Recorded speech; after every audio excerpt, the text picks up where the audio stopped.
अस्सलामुअलैकुम। Straight talk में खुश आमदीद। आपके साथ मैं हूँ आयशा बख्श। कोई शक नहीं कि पाकिस्तान तहरीक इंसाफ पाकिस्तान की पहली ऐसी सियासी जमात है जिसने पाकिस्तानी सियासत में सोशल मीडिया के इस्तेमाल को भरपूर तरीके से मुतारिफ करवाया।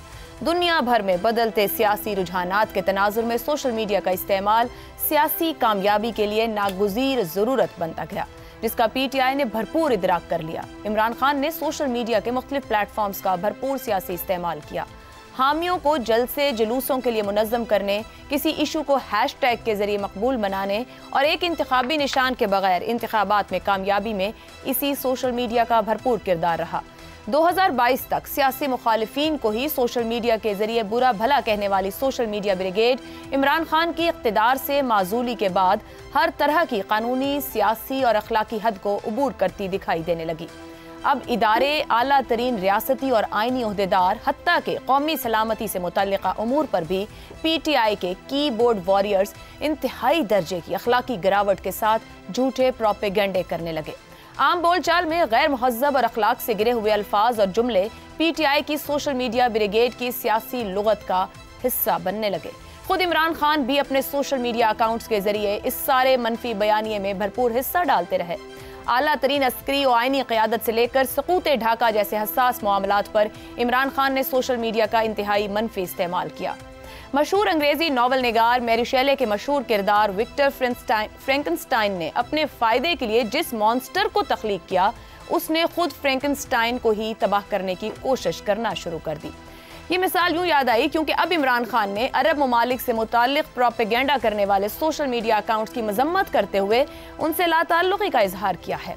ये बात इमरान खान के वकील फैसल चौधरी ने अडियाला जेल के बाहर मीडिया से गुफ्तगू करते हुए बताई। फैसल चौधरी का कहना था कि इमरान खान ने सोशल मीडिया पर अरब ममालिक के हवाले से किए जाने वाले प्रोपेगेंडे की मजम्मत की है। प्रोपेगेंडा अकाउंट से मुताल्लिक इमरान खान ने अहम हिदायत जारी की हैं।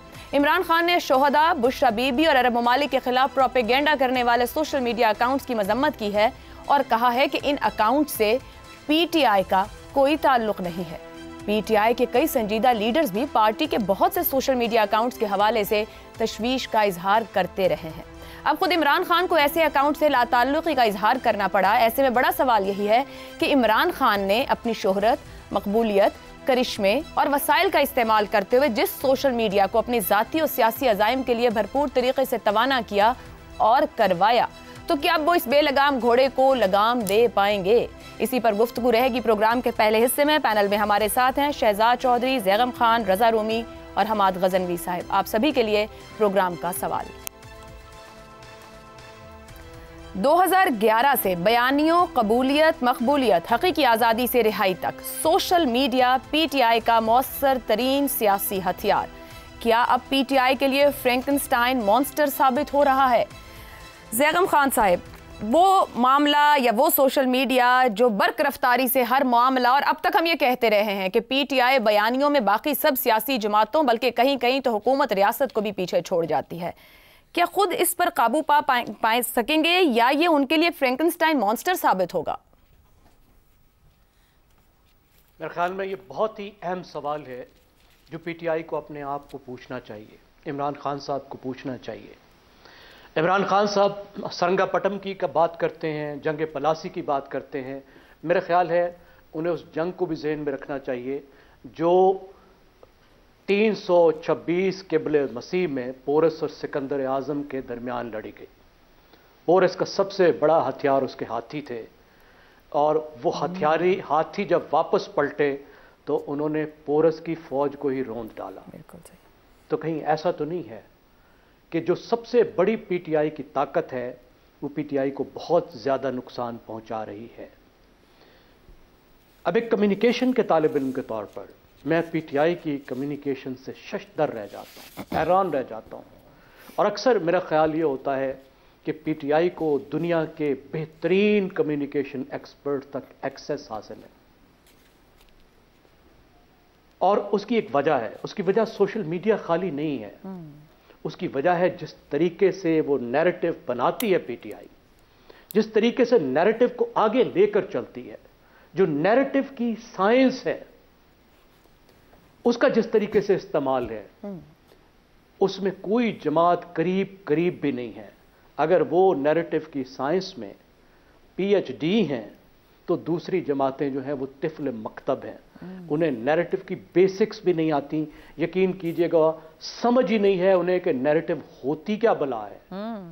और उसका सबूत ये है कि वो मुसलसल इमरान खान के नैरेटिव में खेलते हैं और उन्हें अंदाजा नहीं होता कि नैरेटिव की खेल में सबसे खतरनाक बात यह कि आप दूसरे के नैरेटिव पर ही खेलते रहें। यानी इसको हम कम्युनिकेशन की साइंस में फ्रेम कहते हैं। फ्रेमिंग थ्योरी होती है नैरेटिव्स की, और उसमें जो एक फ्रेम बनाया जाता है, जो डब्बा बनाता है नैरेटिव बनाने वाला, अगर वो मुखालिफों को उस डब्बे में बंद कर ले तो उसकी बहुत बड़ी कामयाबी होती है। और एक दहाई से ज्यादा हो गया इमरान खान ने तमाम सियासी मुखालिफों को अपने फ्रेम के डब्बे में बंद करके रखा है, और ये बाहर झांक के नहीं देख सकते कि कम्युनिकेशन की दुनिया क्या है।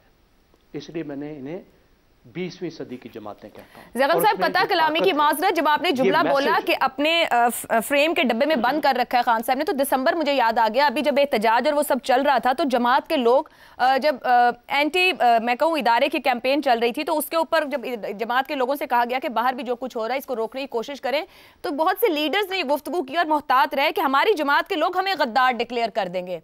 तो फिर इसका मतलब है उनकी अपनी जमात के लोग भी इस फ्रेम में आ चुके हैं। किसी वक्त पर वो खुद, यानी कि उनके हाथ से ये नैरेटिव मेकिंग निकल गई तो इमरान खान तो खुद अपने सोशल मीडिया के मोहताज हो जाएंगे, यानी कि उसके बोला जाए कि वो उसको अपने कैप्चर में कर लेगा। आप दुरुस्त कह रही हैं, मैं वही पोरिस के हाथी की मिसाल दे रहा हूं ना। जो चीज जितनी ताकतवर होती है, जो हथियार जितना ताकतवर होता है, फ्रेंडली फायर में वो उतना ही नुकसान भी कर सकता है। अब इसके लिए, इस मैसेज के लिए जो नैरेटिव है, इसको जो हवा का घोड़ा दस्तयाब है वो है सोशल मीडिया का। अब सोशल मीडिया में दो बड़ी ताकतें हैं, ये जरा समझ लीजिए। एक है एनोनिमिटी, कि सोशल मीडिया पे बैठे हुए बंदे को अक्सर आप देख ही नहीं सकते वो कौन है, तो शर्म लिहाज तो वैसे ही गायब हो गई। 60 साल का 70 साल का मुअज़्ज़ज़ आदमी बैठा है और वो टीनेजर से ज्यादा बुरी जबान इस्तेमाल करे, उसे पता है किसी को पता ही नहीं मैं कौन हूं। और दूसरी चीज है वायरलिटी, यानी एक चीज जब फैलती है तो जब तक कहते हैं, वो पश्तो में एक कहावत है कि जब तक सच गांव में पहुंचा तो उस वक्त तक झूठ गांव जला चुका था। तो ये वायरलिटी की पार है कि इतनी तेजी से मैसेज फैलता है, इतनी तेजी से एक पैगाम फैलता है इसमें, कि जिसका आज से पहले, इस जदीद दौर से पहले, सोशल मीडिया से पहले आप तसव्वुर भी नहीं कर सकते थे। अब ये जो सोशल मीडिया में उनके सपोर्टर हैं और जो यूथ है, अब ये कामयाबी क्या हुई, मैं एक दफा दोबारा थोड़ा सा दोहरा दूं कि वो यूथ तक पैगाम पहुंचाना जानते हैं और उनके पास टूल्स भी अवेलेबल हैं। लेकिन अब आगे जो ये लोग कर रहे हैं, जिनके पास ये ताकत आ गई है, और उस ताकत के साथ एक मईशत भी वाबस्ता, ये जहन में रखिएगा। बेशुमार लोग हैं जो पीटीआई की, इमरान खान की जमात से वाबस्ता हैं और उन्होंने अपनी एक पूरी इकानमी बना रखी है। पीटीआई के मकबूलियत के सर पे वो लाखों रुपए और शायद लाखों डॉलर तक कमाते हैं, और वो अपनी मर्जी से नए नए महाज खोलते हैं। ऐसे महाज खोलते हैं जो पार्टी को इंतहाई मुश्किल में डालती है, मुल्क को भी मुश्किल में डाल सकती है। अभी आप देखिए अरबों के साथ जो महाज खोला है जी। पहले सऊदी अरब के साथ, अब यूएई के साथ, फिर जिस तरीके से अमेरिका में बैठे हुए नाअकबत अंदेश अमेरिका की ताकत को पाकिस्तान के खिलाफ इस्तेमाल करने की कोशिश कर रहे हैं, वो जिस तरह का नैरेटिव बना रहे हैं, तो ये खुद पीटीआई को मेरे ख्याल में बहुत इसकी परेशानी होनी चाहिए, क्योंकि नैरेटिव आज खुद तो सब कुछ नहीं है ना। इस नैरेटिव को किसी स्ट्रेटेजी को सर्व करना है ना। आखिर किसी स्ट्रेटेजी के लिए ये नैरेटिव इस्तेमाल होना चाहिए। उस नैरेटिव का क्या फायदा जो पार्टी को इलेक्शन से निकाल के बाहर कर दे, जो इमरान खान को जेल में डलवा दे, जो बाहर ना डलवा सके, जो हर किसी को मुखालिफ बना दे, जो हुकूमती अदारे जो उन्हें हाथों पे उठाए फिरते थे उन्हें मुखालिफ बना दे, जो दूसरी सियासी जमातें जो उनके कुलीग हैं, जिनके साथ मिलकर जमहूरियत का सफर करना है, उनको मुश्किल बना दे। ठीक हो गया। तो क्या वाकई ये नैरेटिव, ये social media long term strategy PTI की सर्व कर रहा है, या ये पोरिस का हाथी बन चुका है? मेरा ख्याल है ये पोरिस का हाथी बनने जा रहा है। शहजाद चौधरी साहब, मुल्क और बैरून मुल्क जो पीटीआई के कई सोशल मीडिया अकाउंट्स हैं, दिन रात मुल्क की सलामती, इदारों के ऊपर गुफ्तगू हो, आला ओहदेदारों पर बात हो, शोहदा से मुतालिक गुफ्तगू हो, किसी को नहीं छोड़ा जाता है। अभी जो कहा कि परेशानी होनी चाहिए ज़ैगम साहब ने, परेशानी तो यकीनन हुई है। ये जो अभी यूएई वाला भी मामला बना, इसलिए ताज़ा हिदायत जारी की गई हैं। क्या ये ताज़ा हिदायत सुनी जाएंगी जो इमरान खान साहब की तरफ से दी गई हैं, और ये जो मनफी एक तासुर बनना शुरू हुआ उनके सोशल मीडिया को लेकर, वो ज़ाइल हो पाएगा? वो लगाम दे पाएंगे इस सोशल मीडिया मामले को, या उनके भी कंट्रोल से बाहर जाता दिखता है? नहीं, हरगिज नहीं कर पाएंगे, कंट्रोल नहीं कर पाएंगे, क्योंकि उनको ये नहीं पता कि उनके नाम पे जो चीजें आ रही हैं सोशल मीडिया पे, असल में उनके लोगों ने की हैं या किसी और ने की हैं। ये बहुत बड़ा मसला पैदा हो गया है कि ये नहीं पता लगता कि आपके नाम पे या किसी और के नाम पे असल में कौन बैठा, कहां बैठा, आपके लिए ये सब काम कर रहा है। असल दूसरा मसला, जब हम सोशल मीडिया पे इतनी फोकस करते हैं, लगता है जैसे सोशल मीडिया सिर्फ पाकिस्तान में है और सिर्फ पीटीआई इस्तेमाल कर रही है। यानी कमाल की बात है कि हम पूरे के पूरे प्रोग्राम इस मजमून पे लगा देते हैं और समझते हैं कि सिर्फ पाकिस्तान का मसला है। ये पाकिस्तान का मसला नहीं है। जहां कंटेंट डेवलप होगा और कंटेंट इतनी इंडिपेंडेंटली डेवलप होगा, तो वहां पे हर किस्म की बहुतात आएगी। जब भी बहुतात आएगी, उसके अंदर कभी क्वालिटी किसी की अच्छी होगी, किसी की क्वालिटी बुरी होगी। ऐसे ही है जैसे रोज पाकिस्तान में अगर कोई ऐसा रेवोल्यूशन आ जाए, और शायद इंडिया में इस किस्म की चीज एग्जिस्ट करती है, कि रोजाना की बुनियाद पे कहते हैं कि कुछ साल पहले, 40-50 साल पहले, पाकिस्तान में साल में 300 फिल्में बनती थी। अब वो 300 फिल्में हर तरह के लेवल की होती थी, और जब वो 300 फिल्में बनती थी पाकिस्तान में, तो ये जरूरी नहीं हो सकता कि वो सब का सब मयार एक जैसा हो। फिर कंटेंट का कंज्यूमर है, कंज्यूम किसने करनी है, फिल्में जाके देखनी किसने है? तो लोग जो कि देखने वाले हैं, हर किस्म की फिल्म देखने वाले लोग हैं, लेकिन वहां पे जो सोचने समझने वाला बंदा है, उसको पता है कि मैंने कौन सी फिल्म देखनी है, कौन से सिनेमा में जाए लगी है, वगैरह वगैरह। तो ये है आपका सोशल मीडिया का। देखिए, सोशल मीडिया को हम जितना मर्जी बुरा भला कह लें, ये एक ऐसी हकीकत है जो आपके बीच में, जैसे कहते हैं ना कि जैसे जिन्हें लाहौर नहीं देखा जमिया नहीं। ये सोशल मीडिया हमारी सियासत का लाहौर बन गया, सिर्फ हमारी नहीं, पूरी दुनिया की सियासत का लाहौर बन गया। जिसने सोशल मीडिया से बगल नहीं हुआ। सोशल मीडिया को हम कहीं बुरा नहीं कह रहे हैं सर, सोशल मीडिया के इस्तेमाल की बात कर रहे हैं। एक मुझे बात जी, इस्तेमाल की आपको बता रहा हूं। जिसने इसको सीखा नहीं, इसके दाव पेच नहीं सीखे, वो इस और कुश्ती करता रहा बगैर दाव पेच सीखे हुए, वो इससे मात खाएगा ही खाएगा। तो इस बात पे रोना कि मुझे मात पड़ गई सोशल मीडिया से, ये इस चीज की दलील नहीं है कि ये सोशल मीडिया बुरा है। इसकी ये चीज की दलील है कि तुमने दाव पेच सीखे ही नहीं, इस्तेमाल करना ही नहीं सीखा इस चीज को। तो इसलिए सोशल मीडिया होगा आने वाले वक्तों में, आज के वक्त में भी, तो सियासत आपकी चलेगी। मुझे ये बताइए, कहते हैं कि सहाफत की वजह से, सियासत की वजह से सहाफत बनी। सही बात है ना? यानी आपस में चोरी दामन का साथ है, जुड़े हुए हैं।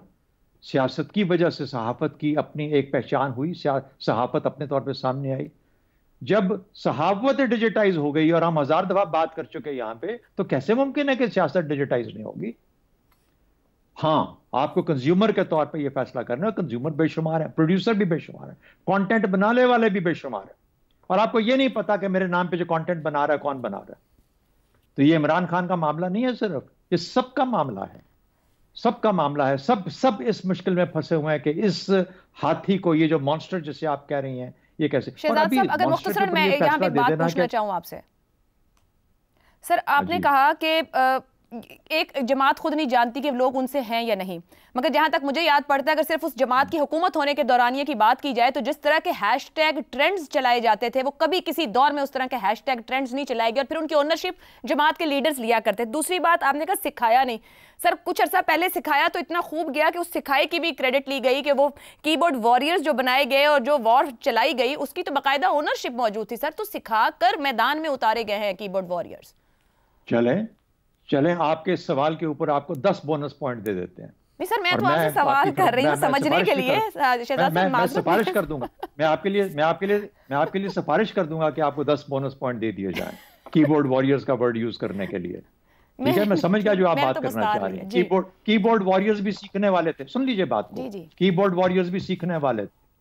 ये पीटीआई के सपोर्टर्स और पीएमएलएन के सपोर्टर्स भी सीखने वाले थे। दुनिया भर के लोग हैं वो सब सीख के वो इस मरहले पे पहुंचे हैं। अभी तक उनके मामलात हल नहीं हुए, आज भी मुसीबत पड़ी हुई है कि कैसे इस तरीके को हैंडल किया जाए। आज यूके के अंदर ही, बल्कि पिछले हफ्ते के अंदर 2 दिन पहले यूके ने सख्त कवानीन पास किए कुछ खवातीन और ऐसे लोगों के खिलाफ, उस तरह का मवाद बनाने वालों के लिए जो कि नाजेबा है। तो ये मामला दुनिया भर में है, सिर्फ पाकिस्तान के नहीं है।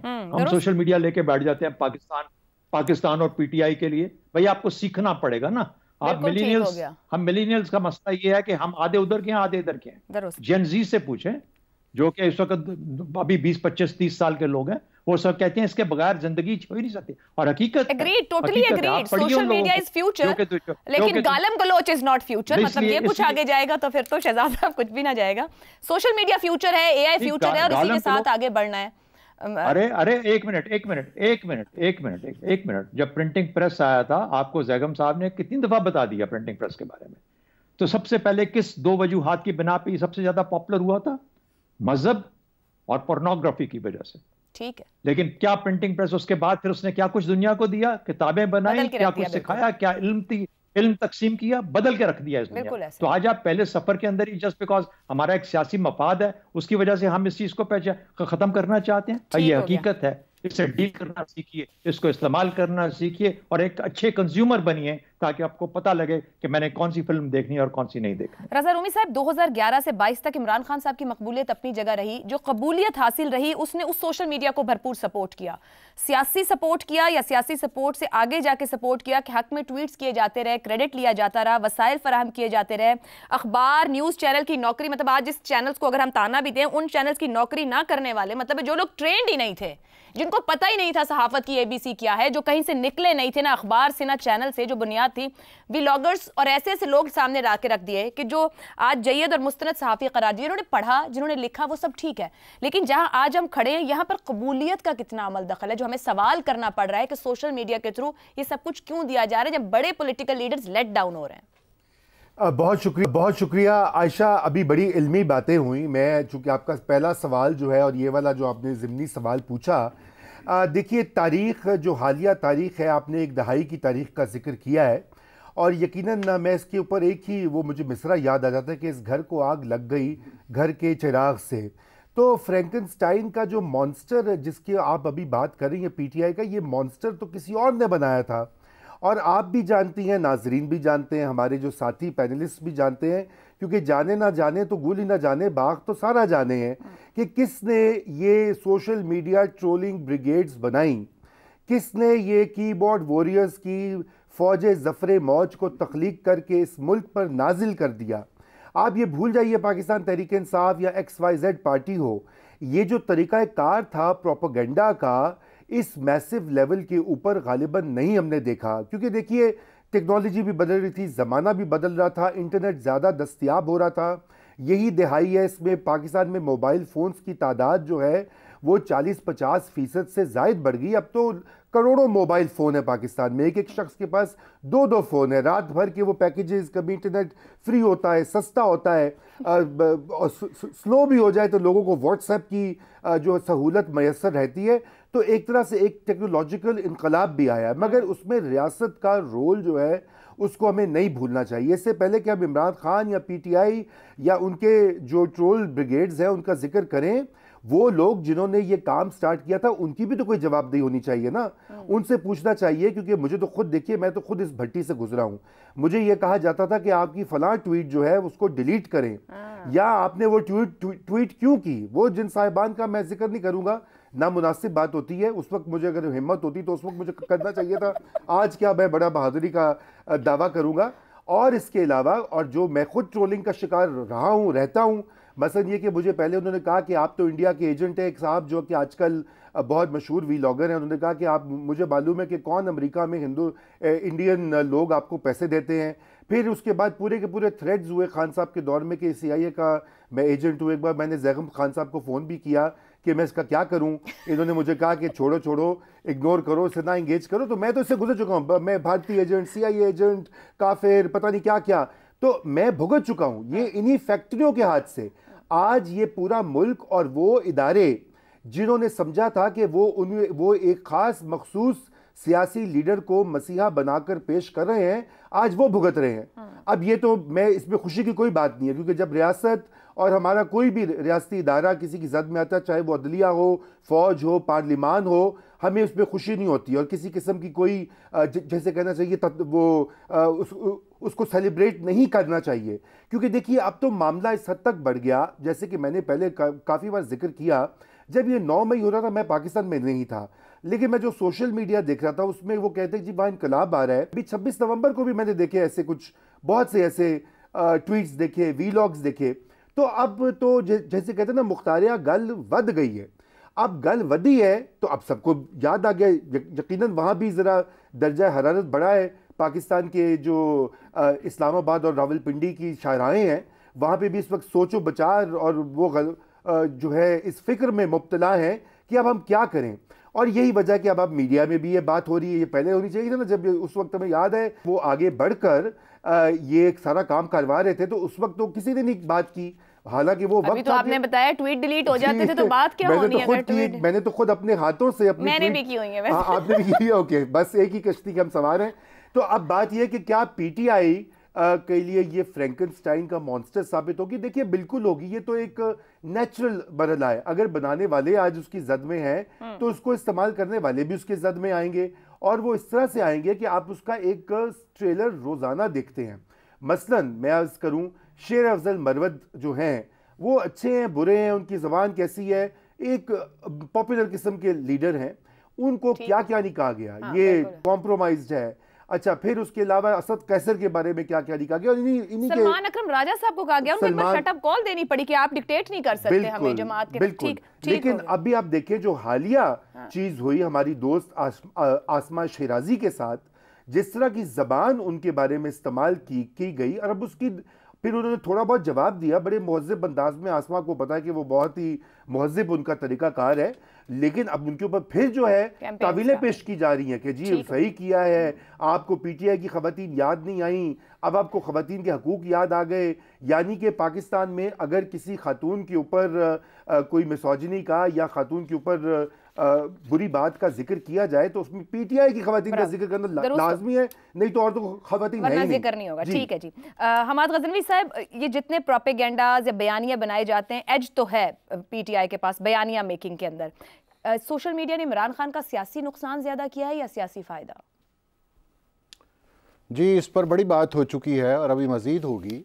जैसे जैसे मामला आगे बढ़ता है तो हमारे पास डेटा बढ़ता जा रहा है। हम समझते हैं कि इसकी वजह से पार्टी ने बहुत सा फ़ायदा उठाया और फिर बहुत सा नुकसान भी उठाना पड़ा इसकी। यानी उन्होंने बयानिए को अहम करार दे दिया और हक़ाइक़ को ज़रा नज़रअंदाज करना शुरू कर दिया। ये एक मुसलसल एक रवैया रहा है जिसके हम बहुत सी मिसालें दे सकते हैं। अच्छा, यहाँ पर जो बात यूएई के हवाले से हुई वो यानी लेटेस्ट उसकी मिसाल है, तो मैं उस हवाले से भी कुछ बात करना चाहूँगा।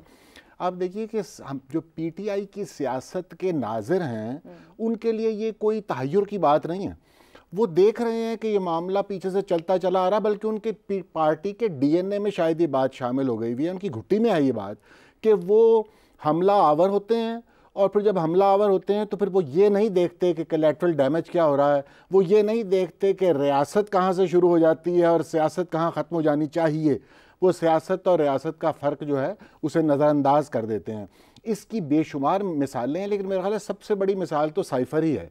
यानी आप सोचे समझे बगैर कि इसके क्या असरात पड़ेंगे, वो आपने साइफ़र का एक तमाशा आप शुरू कर देते हैं। गजनवी साहब, इसको सोचे समझे बगैर कहा जाएगा या ज़रूरत से ज़्यादा पूरे एतमादी कि हम ठीक हैं? मैं आपने मुझे बिल्कुल सही टोका। सोचे समझे बगैर से मुराद ये है कि आपने रियासत की दिलचस्पी को फरामोश कर दिया, रियासत के मफाद को आपने फरामोश कर दिया, ये मेरा मतलब था कहने का। तो आप यानी इसको आप मायोपिक कह लीजिए, कोता नज़री कह लीजिए, या उनका तरीक़ा सियासत कह लीजिए, जो भी नाम आप इसे देना चाहें, लेकिन उनका ये तरीक़ा रहा है। इसमें मिसालें तो बहुत हैं, लेकिन मुझे एक IMF जैसी मिसाल भी है कि आप समझते हैं कि यानी आवाम जो है उनका कुछ भी हो जाए, लेकिन आपके सियासी हरीफ को नुकसान पहुंचना चाहिए, उसके बाद फिर जो भी होता चला जाए सो होता चला जाए।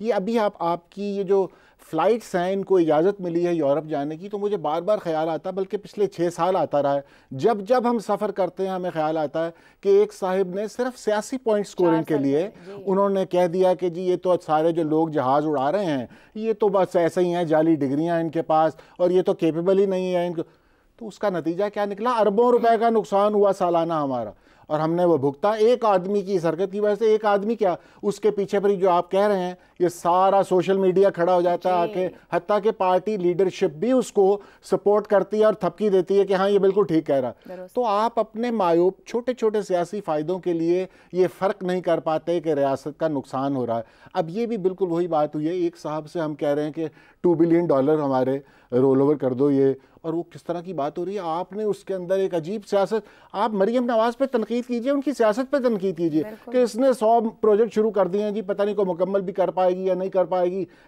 इस नौइयत की को तनकीद कीजिए। आप उसके औरत होने पे तनकीद कर रहे हैं, और ये जिसकी हम तारीफ़ कर रहे हैं कि ये बड़ा मुनज़्ज़म निज़ाम है, वो डीप फेक बनाता है और हम कहते हैं जिंदाबाद, ये देखिए इनको फ़ौक़ियत हासिल है दूसरी पार्टीज़ पर, और दूसरी पार्टीज़ को भी यही हरकत करनी चाहिए। वो कोशिश भी कर रहे हैं, लेकिन मेरा ख्याल है वो उस दर्जे तक नहीं भी पहुँच सकते जहाँ पे AI और डीप फेक की मदद के साथ आप इस तरह हमला आवर हों, और बिलखुसूस ख़वातीन होने पर हमला आवर हों। दुरुस्त हो गया। तो आपने ये आखिर में पूछा ना कि क्या वो कब्ज़े में आ रहे हैं उस मॉन्स्टर के? हाँ, वो कब्जे में हैं, तभी तो ये 9 मई होता है, और तभी तो 26 नवंबर होता है, और आगे भी ऐसी हरकत होंगी अगर इस पर आप कोई सद्देबाब नहीं करेंगे इसका। ठीक हो गया जी, एक ब्रेक से वापस आएंगे तो गुफ्तगू करेंगे माजी में किफायत शारी के बहुत से दावे किए गए, कामयाब ना हुए, एक बार फिर राइट साइजिंग जारी है, क्या नतीजा खेज होगी इस ब्रेक के बाद। प्रोग्राम में एक बार फिर खुशामदीद। मार्च 2024 में वजीर आजम शहबाज शरीफ ने किफायत शारी मुहिम का आगाज किया, जिसके लिए 7 रुकनी आला सतही कमेटी कायम की गई। अब तक किफायत शारी और राइट साइजिंग के 3 मराहिल मुकम्मल हो चुके हैं। वफाकी हुकूमत ने अखराजात में कमी लाने के लिए अपने इदारों और झैली वजारतों में राइट साइजिंग के जरिए 1.5 लाख खाली आसामियों को खत्म कर दिया है। वजीर खजाना मोहम्मद औरंगजेब के मुताबिक 60% खाली आसामियां खत्म कर दी गई हैं। विफाकी वजारतों के 80 इदारों की तादाद निस्फ करके 40 कर दी गई है। 2 वजारतों कश्मीर अफेयर, GB एंड सेफरॉन को जम, जबकि कैड को खत्म किया जा रहा है। मजमूई तौर पर 43 वजारतों और उनके मातहत 400 इदारों में राइट साइजिंग रवां बरस 30 जून तक मरहलावार मुकम्मल करने का हदफ रखा गया है। इसके नतीजे में 900 अरब रुपए के सालाना हुकूमती अखराजात में कमी होगी। वजीर खजाना के मुताबिक राइट साइजिंग के असरात आइंदा माली साल में नजर आएंगे। वजारत साइंस और technology, commerce division, housing and works और नेशनल फूड सिक्योरिटी रिसर्च के 60 झैली इदारों में से 25 इदारों को खत्म किया जाएगा, 20 में कमी और 9 को जम किया जाएगा। विफाकी वजीर कैसर अहमद शेख के मुताबिक हुकूमत के 35,000 अरब रुपए इन वजारतों और इदारों में इन्वेस्टमेंट की सूरत में मौजूद है। इस सरमायाकारी के बदले में हुकूमत को हर साल औसतन 1,000 अरब रुपए का खसारा भी बर्दाश्त करना पड़ रहा है। हर नई हुकूमत सरकारी अखराजात कम करने के हवाले से बड़े बड़े ऐलानात करती है। खुद नवाज शरीफ ने अपने पहले 2 अदवार में किफायत शारी को लेकर बड़े इक़दामात उठाने का ऐलान किया। इस हद तक मुहिम चलाई गई कि चाय में चीनी 2 के बजाय 1 चम्मच इस्तेमाल की जाए, मगर नतीजा 0। इसी तरह इमरान खान ने भी सितंबर 2018 में किफायत शारी को लेकर कमेटी कायम की थी, इसके नताइज न मिल सके। ऐसे में सवाल यह है कि क्या इस बार राइट साइजिंग राइट डायरेक्शन में जा रही है। अहम सवाल तो यह भी है कि क्या जब तक गैर जरूरी भर्ती किए गए यानी ओवर स्टाफ्ड सरकारी मुलाजमीन को घर नहीं भेजा जाता, तो इन खाली आसामियों को खत्म करने का फायदा हो पाएगा। दुनिया में हुकूमतों का दायरा कार, पॉलिसी साजी, दिफा, अमनो अमान के क़याम, खजाने, अदालती निज़ाम और खारजा अमूर जैसी कलीदी अमूर तक महदूद हो रहा है। माशी और कारोबारी अमूर निजी शोबे के सपोर्ट हैं। ऐसे में यह भी अहम बात है कि क्या हमारे प्राइवेट सेक्टर में ये बोझ उठाने की सकत भी है। इसी मामले पर गुफ्तगू रहेगी। पैनल के लिए सवाल इस तरह से। 1.5 लाख खाली आसामियां खत्म, 40 विफाकी इदारे बंद, राइट साइजिंग जून तक मुकम्मल करने का हदफ, माजी में नाकाम किफायत शारी की मिसालें, क्या इस बार राइट साइजिंग राइट डायरेक्शन में जा रही है। शहजाद साहब, आपके ख्याल में दावे माजी में सभी हुकूमतें ही हैं, कोई भी हुकूमत रही हो, क्या अब जो दावा किया जा रहा है, जिस तरह इदारे बंद या राइट साइजिंग की जो बात की जा रही है, राइट डायरेक्शन कहा जा सकता है, कुछ खजाने पे बोझ कम होगा? डायरेक्शन तो ठीक है, अच्छा, और इस हद तक कामयाब होगा इसके ऊपर सवालात किए जा सकते हैं। यानी जो भी कोई एफर्ट करे, जिस किस्म की भी कोशिश करे कि हम अपनी गवर्नमेंट को ज़्यादा एफिशिएंट करें, यानी उसका साइज कम करें लेकिन उससे काम ज़्यादा लें, जो भी हुकूमत ये काम करेगी वो एक अच्छा और नेक काम करेगी, लेकिन कितना फाल है, कितना इफेक्टिव है, ये उसका हमें देखना पड़ेगा। देखिए, बात यह है कि जहां पर 18वीं तरमीम हो चुकी हो और 18वीं तरमीम के बाद बहुत सारी वजारतें जो हैं वो सूबों को दे चुकी, तफवीज़ की जा चुकी हों, लेकिन उन वजारतों का एक पैरेलल निज़ाम वफाक में रहने का कोई मकसद नहीं है।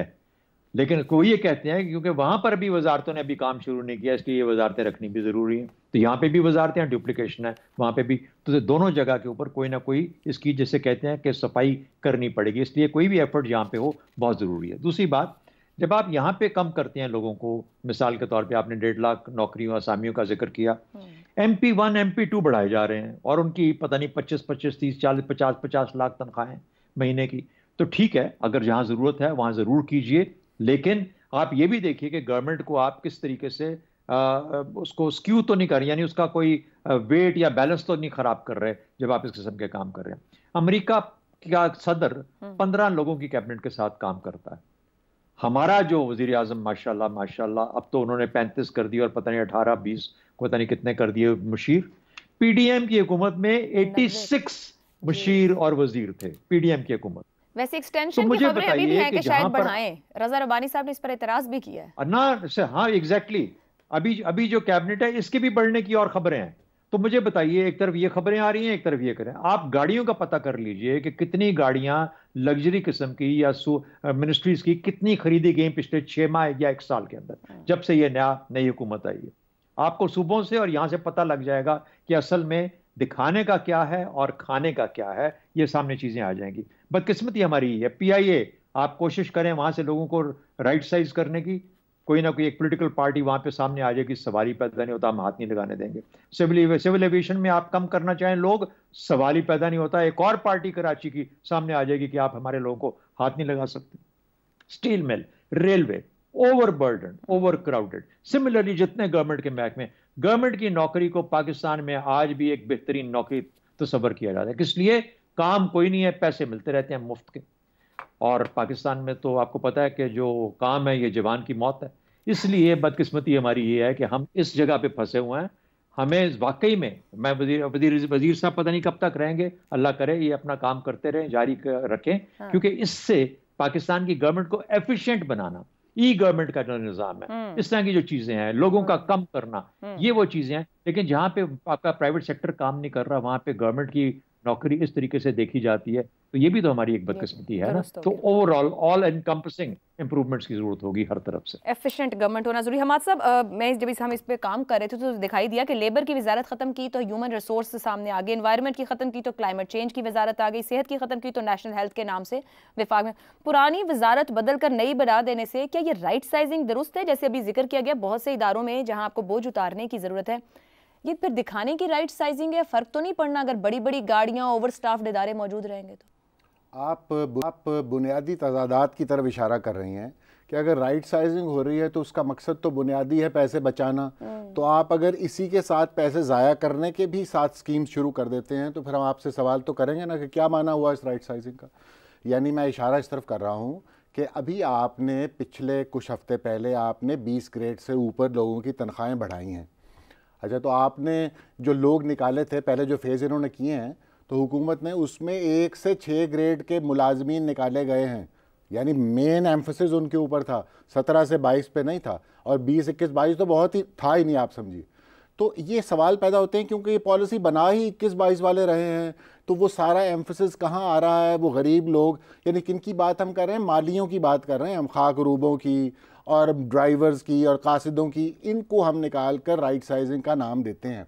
मेरा ख्याल है ये बुनियादी आइडिया तो बहुत अच्छा है कि आपको IMF भी कह रही है और ठीक कह रही है, छांटी करें हुकूमत। आपने 18वीं तरमीम कंकरेंट लिस्ट ख़त्म कर दी, आपने महकमे नीचे भेज दिए, मिनिस्ट्रीज़ नीचे भेज दी, तो आप ठीक है, वो लोगों को या तो आप सूबाई हुकूमत के हवाले कर दें तो बेरोज़गारी नहीं फैलेगी, या आपको ऐसा निज़ाम बनाइए ना कि आपने सारा कोई नीचे शिफ्ट किया। बुनियादी आइडिया कैसे अच्छा है अगर डायरेक्शन आपके ख्याल में, फिर डायरेक्शन भी अच्छी अगर बुनियादी आइडिया अच्छा, क्योंकि अगर आप फैसला साज बच रहे हैं, जैसे भी आपने सिर्फ स्केलिंग की बात कर दी कि 20 से ऊपर के फैसला साज, वो असल फैसला साज तो वही है आपकी ब्यूरोक्रेसी में, कहीं भी उनको तो कोई हाथ नहीं लगाएगा। जी बिल्कुल। जो नीचे के लोग हैं, इसी तरह वो इदारे बंद कर दें 2-2 4-4 लोगों, बट जो इदारे बहुत ज्यादा खा रहे हैं उनको आप हाथ नहीं लगाएंगे।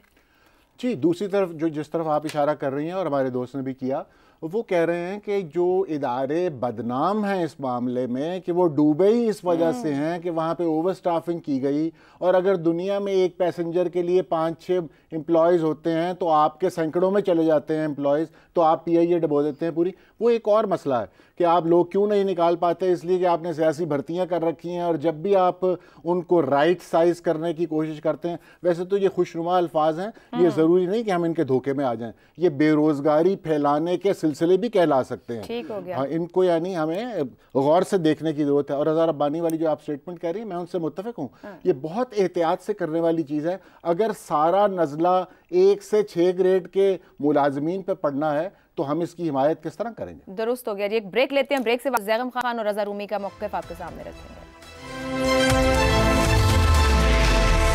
प्रोग्राम के आखिरी हिस्से में एक बार फिर खुशामदीद। रज़ा रूमी साहब, हम राइट साइजिंग की बात कर रहे हैं। पीपल्स पार्टी वो 18वीं तरमीम को भी मेंशन करती है कि 17 वजारतों की किस्मत का फैसला किया जाना था। कुछ एतराज़ भी करी है राइट साइजिंग पे। कितने एतराज़ात दुरुस्त हैं और इस पूरे मामले के लिए या किफ़ायत शुआरी के लिए कितना पीपल्स पार्टी का ऑन बोर्ड होना हुकूमत के साथ ज़रूरी है या फ़ायदे में है हुकूमत के? बहुत अच्छा आपने ये सवाल किया आयशा, और ये मुझे खुशी है इस बात की कि आपने इस टॉपिक को भी उठाया है, क्योंकि ये काफ़ी पेचीदा मसला है। इतना आसान नहीं है जितना कि IMF समझता है कि पाकिस्तान आन की आन में हज़ारों लोगों को फारिग करके तो कुछ पैसे बचा लेगा। देखिए, पाकिस्तान पीपल्स पार्टी के ज़माने में 18वीं तरमीम मंजूर हुई, उसमें तमाम पार्टियाँ ऑन बोर्ड थी, और उसकी रूह से जो महकमे ख़त्म किए गए फेडरल गवर्नमेंट के, वो कहा गया कि तमाम उसके जो मुलाजमीन हैं, वो इख्तियारात हैं, वसाइल हैं, वो सूबों को मुंतकिल हो जाएंगे। लेकिन हमने क्या देखा कि ख़ुद ही जो उसके बाद आने वाली हुकूमतें थीं, उन्होंने यके बाद दीगरे उस तमाम महकमों को रिवाइव किया फेडरल गवर्नमेंट में। यानी कि एजुकेशन का महकमा था वो सूबे में रहना था। पिछली गवर्नमेंट में ना सिर्फ एजुकेशन का महकमा है बल्कि उन्होंने सिंगल नेशनल करिकुलम का भी इजरा किया, जो कि गैर आइनी चीज़ है, क्योंकि 18वीं तरमीम में बहुत वाज़े तौर पर लिखा है कि जो सिलेबस है या करिकुलम है वो सूबाई जिम्मेदारी है, वो फेडरल गवर्नमेंट नहीं कर सकती। इसी तरह के कई क्लाइमेट चेंज का आपने हवाला दे दिया। तो पहला तो ये टास्क है कि वो जो तमाम महकमे 17-18 वो जो डिविजन्स बनती हैं उनको सूबों के हवाले किया जाए और उनको अबॉलिश किया जाए। ये आइन की जो रूह है उससे अलाइंड है और उसकी पासदारी भी होगी।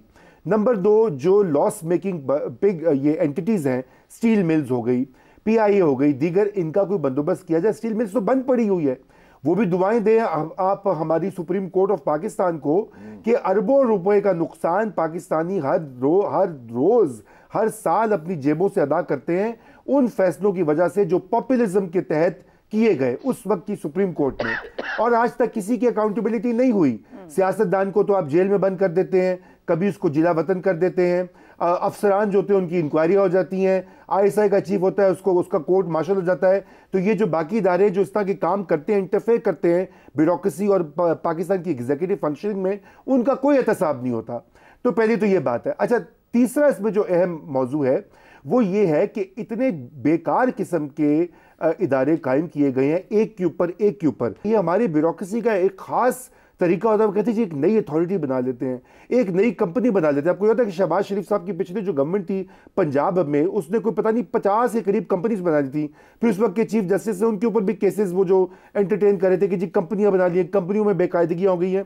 तो जब आपके सरकारी महकमे आप उसके ऊपर कंपनियां बनाते हैं, अथॉरिटीज बनाते हैं, ऊपर से ऊपर आप जो फेडरल गवर्नमेंट का साइज है उसको बढ़ाते हैं, बजट पे बर्डन करते हैं। अब सवाल ये पैदा होता है कि क्या ये चीजें इंप्लीमेंट हो पाएंगी? देखिए कि खुशी से मर ना जाते अगर एतबार होता, ये पहले भी बहुत बार हमने सुना है, राइट साइजिंग और ये और वो वगैरह वगैरह। इसके लिए आपको एक कंसेंसस चाहिए।